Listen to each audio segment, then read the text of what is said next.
Dans une petite ville du Maroc, une fillette prénommée Jana vivait une vie qui, au-delà de son apparence tranquille, était marquée par des épreuves douloureuses.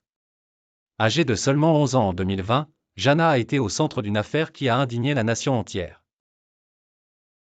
Un jour, un individu de son quartier, usant de sa proximité, lui a infligé une agression qui a laissé des cicatrices physiques et psychologiques profondes.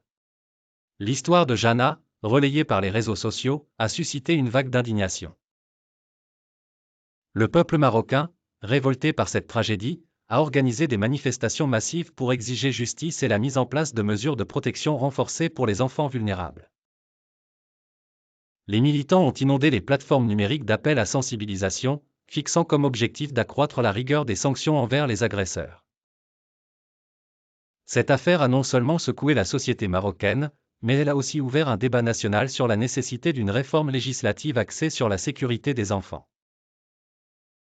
La discussion s'est élargie pour englober la sensibilisation aux droits des enfants et l'urgence de créer un environnement sûr pour chaque enfant.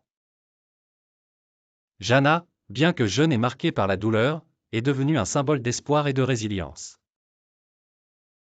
Soutenue par la communauté et de nombreuses organisations de défense des droits humains, elle a inspiré un mouvement en faveur de réformes pour la protection des enfants au Maroc. L'affaire de Jana souligne l'importance de la solidarité sociale face aux abus contre les enfants et met en lumière l'urgence de garantir leurs droits et de les protéger contre toute forme de violence. Son histoire, bien que tragique, appelle à une prise de conscience et à une action collective pour un monde plus sûr et plus juste pour les enfants, aujourd'hui et demain.